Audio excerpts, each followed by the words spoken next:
ایک دفعہ کا ذکر ہے، کسی گاؤں میں اکبر نامی بہت ہی محنتی کسان رہتا تھا۔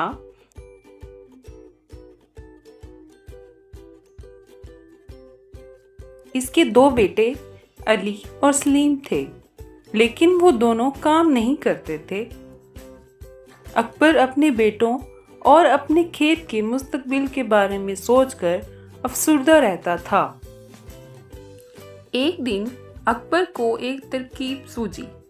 اس نے اپنے دونوں بیٹوں کو بلایا اور کہا، میں نے اپنے کھیتوں میں ایک خزانہ چھپا رکھا ہے، تم دونوں وہ خزانہ تلاش کرو اور آپس میں بانٹ لو۔ دونوں بیٹے خوش ہو گئے۔ انہوں نے کھیت میں جا کر تلاش شروع کر دی۔ علی نے ایک سرے سے شروع کیا، سلیم نے دوسرے سرے سے تلاش شروع کر دی۔ انہوں نے کھیتوں کو مکمل کھود لیا، لیکن انہیں کوئی خزانہ نہ مل سکا۔ اکبر نے اپنے بیٹوں سے کہا، پیارے بیٹو، اب تم نے کھیتوں کو کافی حد تک کھود لیا ہے، کیوں نہ ہم اس میں فصل بو دیں؟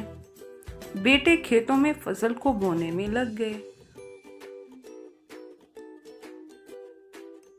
اور اس طرح دن گزر گئے۔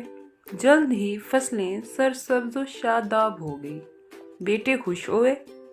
والد نے کہا، بیٹو، یہ وہی اصل خزانہ ہے جس کے بارے میں نے تم لوگوں سے ذکر کیا تھا۔